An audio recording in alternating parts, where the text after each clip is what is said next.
¿Compartes tu fe? Toda potestad me ha sido dada. Por tanto, vayan. Mateo 28, 18 al 20. Tenemos la autoridad de la Gran Comisión. Dios tiene el poder absoluto de llevar a cabo su voluntad y darle autoridad a quien Él escoja. Él le dio a su Hijo toda autoridad y el Hijo a su vez le da autoridad a aquellos que Él escoge para que lo representen. Marcos 3:14. Dios demostró su autoridad sobre las tradiciones, sobre las leyes de la naturaleza, sobre el poder del pecado y sobre el control de la muerte misma. Como cristianos, nuestra autoridad es relacional. Es una autoridad en el nombre de Jesús. El énfasis debiera estar en hacer el bien y no de hacer lo que uno quiere. No tenemos la libertad de hacer nuestra voluntad, sino de actuar de acuerdo a la voluntad del Señor. El llamado a ser discípulos en todas las naciones es posible porque a Cristo se le ha dado toda autoridad en el cielo y en la tierra. Además, tenemos la promesa de su presencia constante. Hechos 1:8. El mandato tiene que ver con alcanzar a todas las naciones, haciendo discípulos de Cristo. Apocalipsis 7, 9 al 10 y Apocalipsis 5, 7 al 14. Bautizándolos es la expresión externa de nuestra fe en la muerte, sepultura y resurrección de Cristo como base de nuestra salvación eterna. Enseñándoles, Romanos 12, 1 a 2. Es básico que en el proceso del discipulado el discípulo tenga una actitud que se deja enseñar. Enseñándoles a obedecer los mandatos de Cristo. Gálatas 4:19, Juan 14:12. Oración. Oremos juntos. Padre, gracias te doy porque activas en mí la autoridad y el deseo de hacer discípulos. Gracias, Señor, porque en ti recibo poder, recibo autoridad, especialmente para ir y compartir los principios de tu palabra y hacer discípulos. Señor, hoy reconozco que tú eres el Dios todopoderoso, el grande, el sublime, el eterno, el Dios omnipotente, el Dios todopoderoso. Gracias, Señor, porque tú eres bueno. Gracias, Señor, porque para siempre es tu misericordia. Gracias, Señor, porque tú estás a nuestro lado. Gracias, Señor, porque tú eres poderoso. Tú eres Dios omnipotente. Tú eres Dios sobrenatural. Señor, bendito por siempre eres tú. Reconozco tu grandeza y te pido, Señor, que me ayudes a ser discípulos de Cristo, que se puedan bautizar, que se dejen enseñar y que puedan aprender a obedecer los mandamientos de Cristo.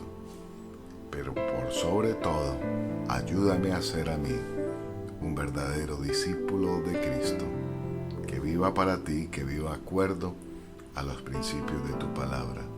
Te entrego mi vida el día de hoy, en el nombre que es sobre todo nombre, en el nombre de Jesús. Amén y amén. Bienvenidos al canal de YouTube Reflexión. Si esta es su primera vez en escuchar este canal, le invito a que se suscriba. Es muy fácil. Ahí en YouTube busca Reflexión y donde dice suscribirse, le da clic y queda listo para recibir notificaciones diarias de nuestro devocional. Es importante que active la campanita y así tendrá ese recordatorio. Comparta con otros amigos y familiares en sus contactos para que tengan la experiencia de un tiempo devocional, oración y por supuesto la lectura de la palabra de Dios. Hoy empezamos la lectura de la Biblia en un año con el Evangelio de Mateo, el capítulo 19, del versículo 1 al 15, y lo leemos en la NTV, Nueva Traducción Viviente. Y nos dice así la Biblia, la palabra de Dios. Cuando Jesús terminó de decir esas cosas, salió de Galilea y descendió a la región de Judea, al oriente del río Jordán. Grandes multitudes lo siguieron, y él sanó a los enfermos. Unos fariseos se encargaron y se acercaron y trataron de tenderle una trampa con la siguiente pregunta: ¿se permite que un hombre se divorcie de su esposa por cualquier motivo? Jesús respondió: ¿no han leído las Escrituras? Ahí está escrito que desde el principio Dios los hizo hombre y mujer. Y agregó: esto explica por qué el hombre deja a su padre y a su madre y se une a su esposa, y los dos se convierten en uno solo. Como ya no son dos, sino uno, que nadie separe lo que Dios ha unido. Entonces preguntaron: ¿por qué dice Moisés en la ley que un hombre podría darle a su esposa un aviso de divorcio por escrito y despedirla? Jesús contestó: Moisés permitió el divorcio solo como una concesión ante la dureza del corazón de ustedes, pero no fue la intención original de Dios. Y les digo lo siguiente: el que se divorcia de su esposa y se casa con otra, comete adulterio, a menos que la esposa le haya sido infiel. Entonces los discípulos le dijeron: si así son las cosas, será mejor no casarse. No todos pueden aceptar esta palabra, dijo Jesús, solo aquellos que reciben la ayuda de Dios. Algunos nacen como eunucos, a otros los hacen eunucos, y otros optan por no casarse, por amor al reino del cielo. El que pueda, que lo acepte.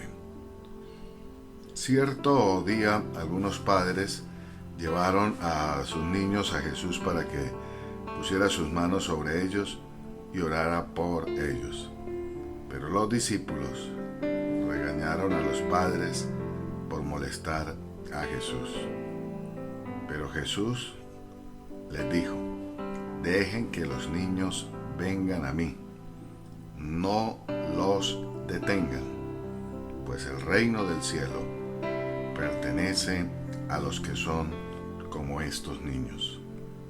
Entonces les puso las manos sobre la cabeza y los bendijo antes de irse. Seguimos con el plan de lectura de la Biblia en un año, y ahora leeremos Números capítulo 9 y el capítulo 10, y lo leeremos en la NTV, Nueva Traducción Viviente. Y nos dice así la palabra del Señor. Un año después que Israel saliera de Egipto, el Señor le habló a Moisés en el desierto de Sinaí. El primer mes de ese año le dijo: di a los israelitas que celebren la Pascua en el tiempo establecido, al atardecer del día 14 del primer mes. Asegúrate de seguir todos mis decretos y todas mis ordenanzas acerca de esta celebración. Entonces Moisés le dijo al pueblo que celebrara la Pascua en el desierto de Sinaí, al atardecer del día 14 del primer mes. Allí celebraron el festival, así como el Señor le había ordenado a Moisés. Sin embargo, algunos hombres estaban ceremonialmente impuros por haber tocado un cadáver y por eso no podían celebrar la Pascua aquel día. Así que ese mismo día se acercaron a Moisés y a Aarón y les dijeron: hemos quedado ceremonialmente impuros por tocar un cadáver, pero ¿por qué se nos debe impedir presentar la ofrenda del Señor en la debida fecha con el resto de los israelitas? Moisés le contestó: esperen aquí hasta que yo reciba del Señor las instrucciones para ustedes. Esta fue la respuesta del Señor a Moisés: da las siguientes instrucciones al pueblo de Israel. Si a alguien del pueblo, ya sea ahora o en las generaciones futuras, está ceremonialmente impuro en la fecha establecida para la Pascua por tocar un cadáver, o si está de viaje y no pueden estar presentes en la ceremonia, aún así podrá celebrar la Pascua del Señor.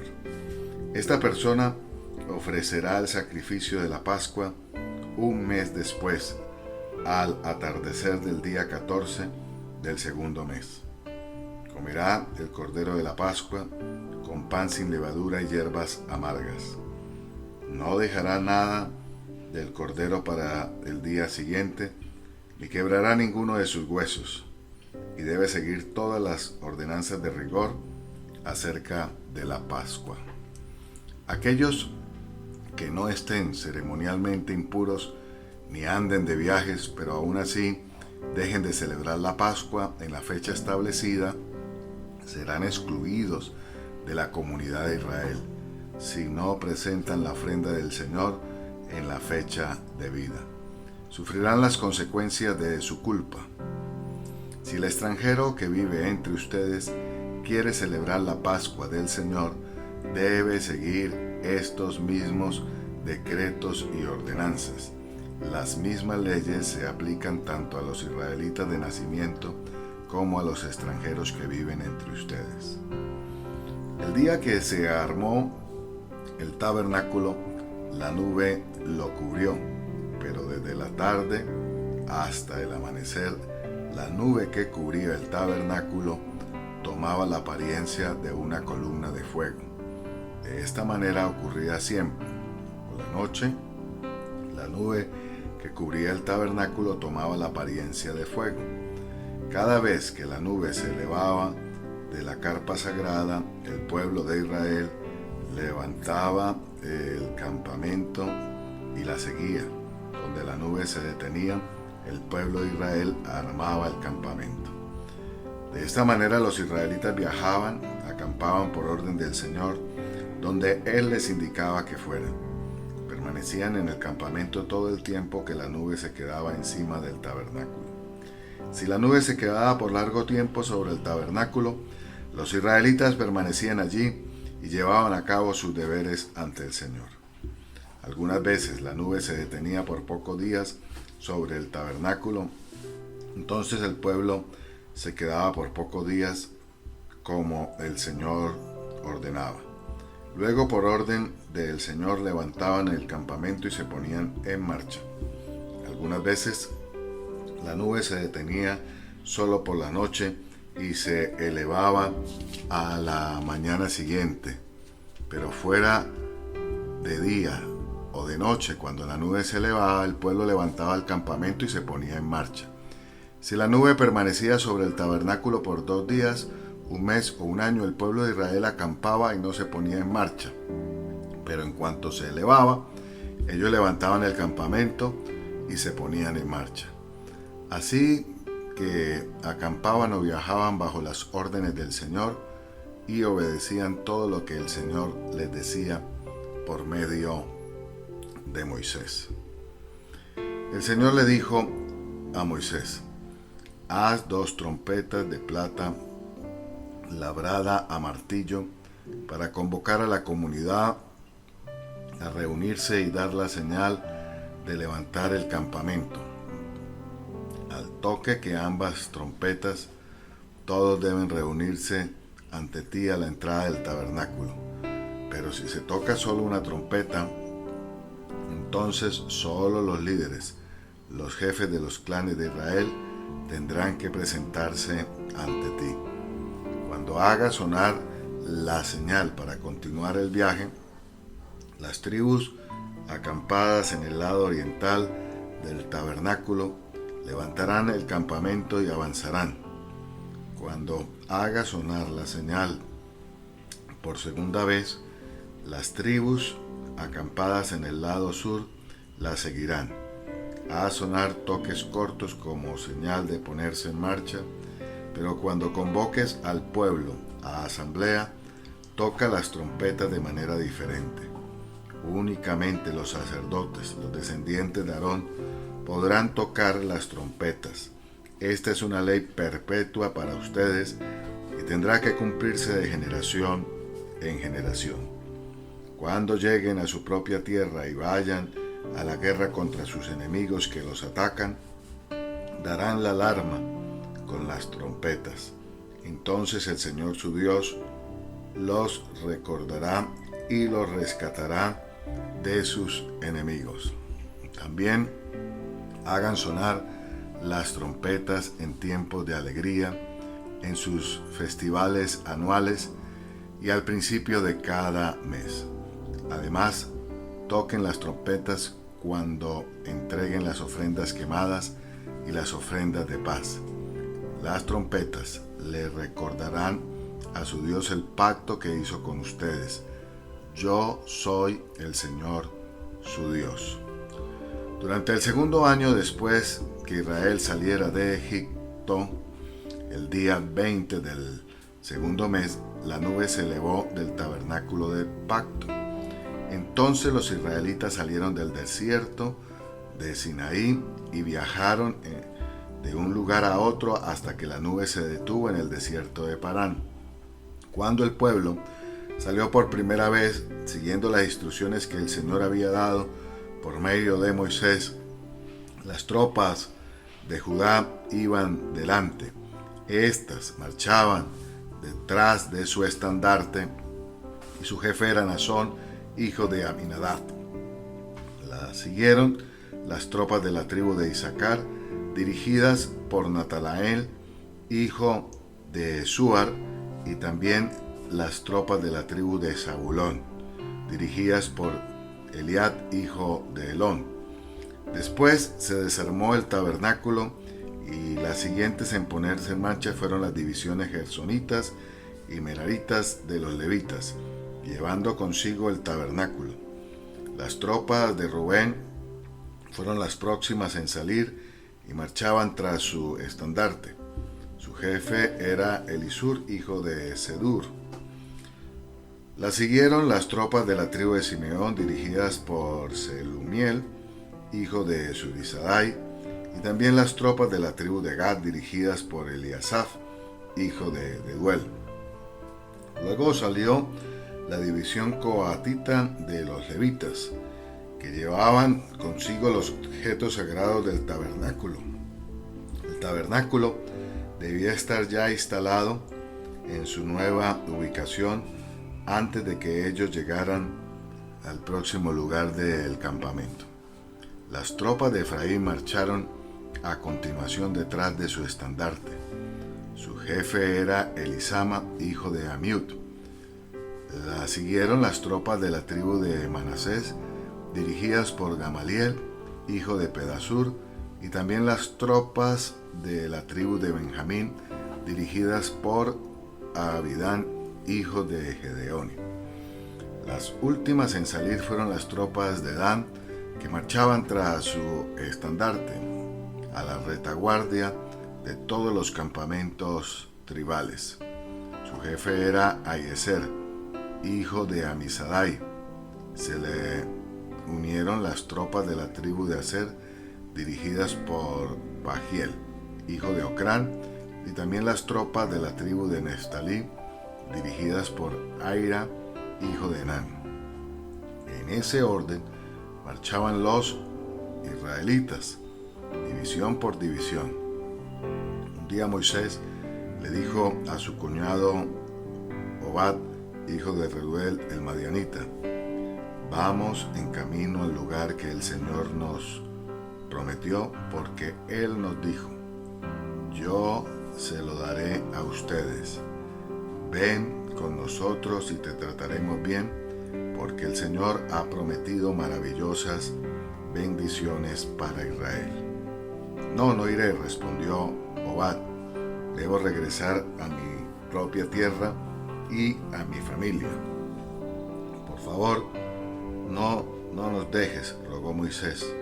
Tú conoces los lugares del desierto donde debemos acampar. Ven, sé nuestro guía.